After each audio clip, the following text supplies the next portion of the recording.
Isang pinagpalang araw sa inyong lahat mga ka-farmers. Welcome na naman muli sa ating YouTube channel. Sa una nating mga video, ang ating tinatalakay ay yung mga hayop na anyong lupa. Dumapo naman tayo dito sa anyong tubig.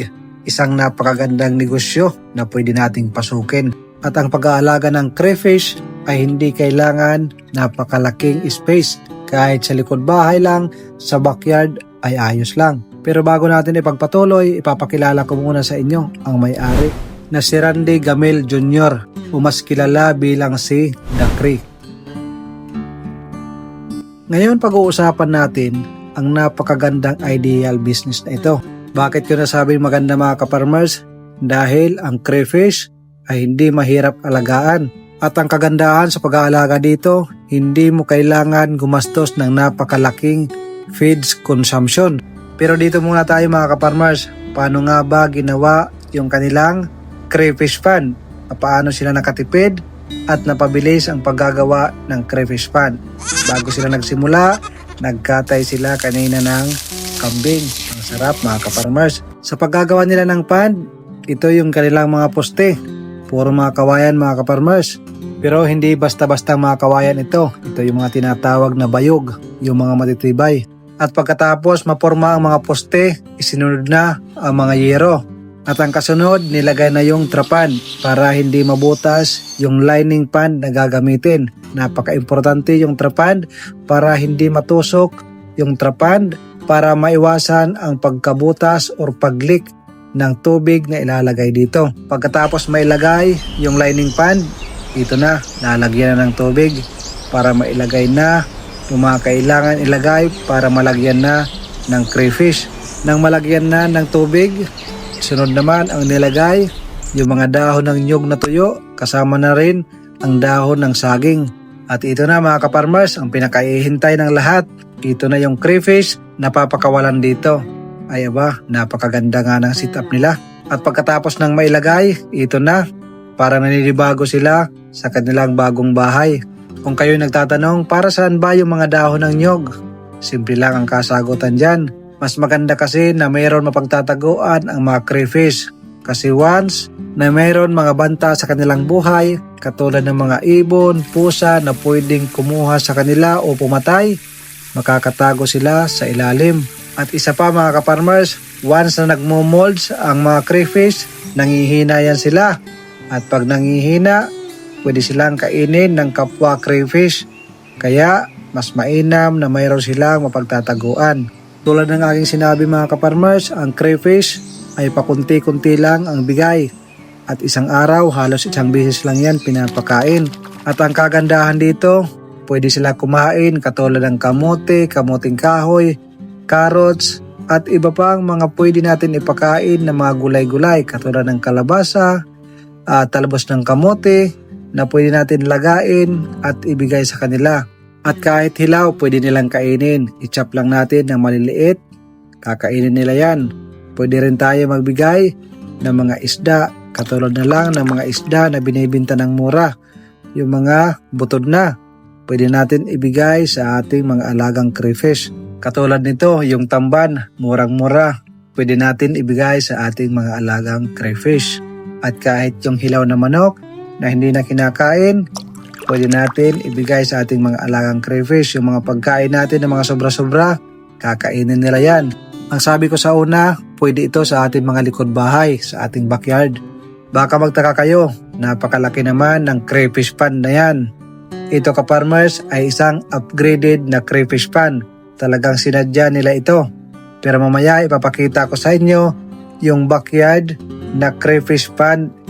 Ito yon mga ka-farmers, ang palaging pinupuntahan ng kanilang mga bumibili sa kanila. Napakarami ang mga bumibili sa kanila. Halos araw-araw, mayroong mga bumibisita at gustong bumili sa kanilang crayfish. Dahil nga ang crayfish ay isang napakagandang panimula sa farming business. Kasi pwede ito sa ating likod bahay lang.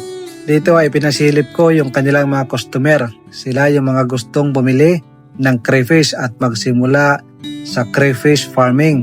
Kaya kung naghahanap kayo ng panimula sa crayfish, tamang-tama dito kay Dakri, nagbebenta sila ng trio. Isang lalaki 2 babae at may kasama ng aerator. Mamaya doon sa dulo, ipapakita ko sa inyo yung kanilang address, contact number, Facebook page na pwede niyong makontak. Ang trio ka-farmers ay napakagandang panimula dahil pag nangitlog ang 2 babae, siguradong napakaraming crayfish ang pwede nilang ma-produce. Lahat ng mga taong inyo nakikita, sila ay mga customer. Pumunta pa dito sa kanilang lugar para lang bumili ng crayfish. Ganon sila kaporsigido magsimula sa crayfish dahil nga napakaganda ang kitaan sa crayfish. Alam nyo ba kung magkano ang presyuhan per kilo sa crayfish sa pangluto? Ang presyuhan sa mga maliliit ay nasa 300 to 500. Pero pagdating sa mga premium, naglalaro yan sa 2,000 to 2,500 ang bawat kilo. Imagine nyo kung mga premium ang inyong mga na-produce na mga crayfish at talagang maganda ang pag-aalaga, maibibenta mo yan ng mahal. At hindi lang doon mga ka-farmers, ang napakagandang business dito katulad ng ginagawa ni Dakray. Dahil ang kanyang ginagawa ay pagbibenta ng pang-breed. Maganda ang kitaan dito dahil ang isang piraso na maliit pa na crayfish ay pwede mong mabenta ng 40 pesos. Kung sasabihin mo na 40 pesos parang maliit lang. Pero imagine mo mga ka-farmers, ang isang male crayfish ay kayang mangitlog ng 100 to 200. Yung katamtaman yung laki. Papaano yung mga malalaki?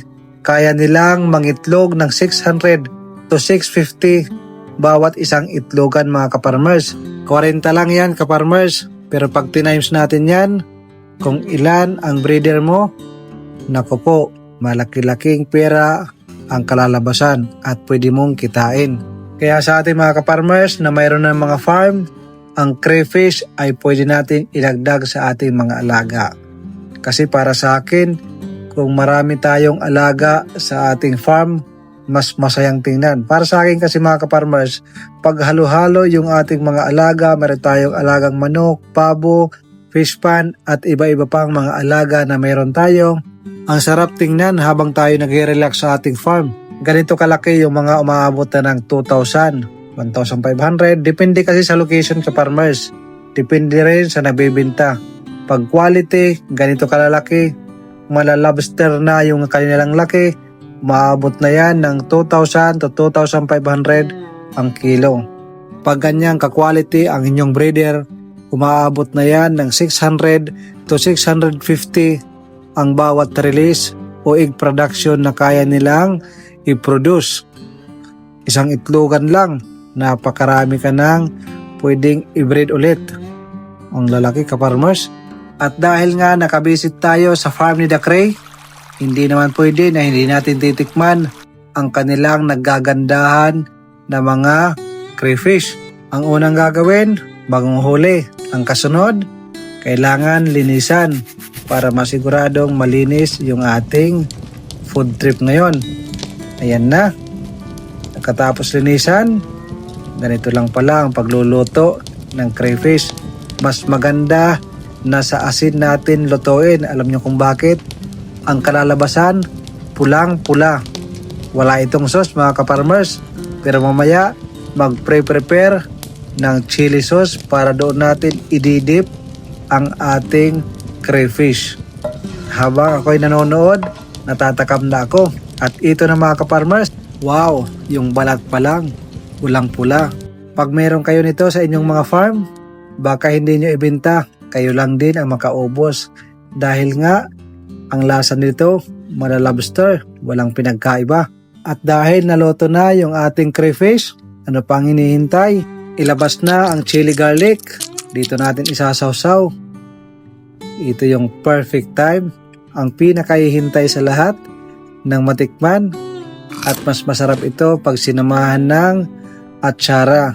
Ayan, naparami ako dito mga ka-farmers. Talagang sulit yung pag-visit natin kay Dakray. Kung kayo pala ay bibili ng trio sa kanila, ang matatanggap nyo, 2 babae, 1 lalaki, at 1 aerator.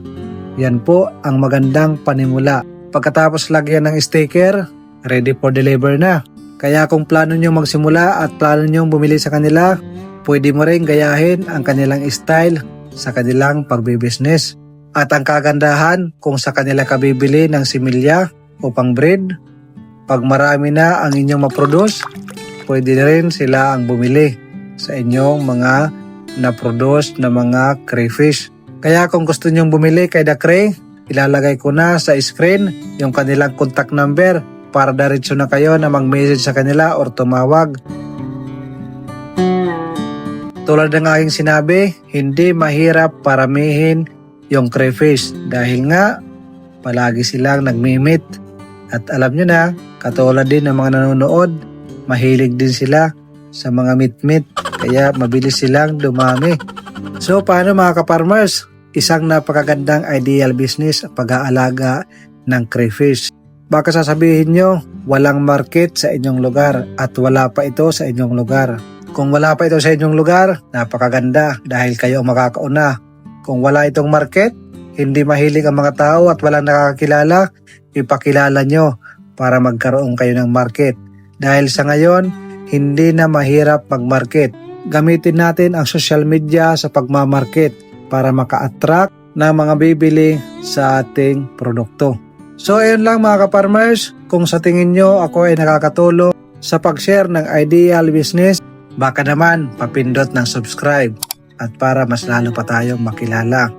At yun po ang nabibigay sa akin daan para mas lalo akong ganahan gumawa ng video at mag-share ng mga ideal business para sa ating mga kapwa ka-farmers. Magandang araw at mabuhay po. God bless po sa inyo at sa inyong pamilya.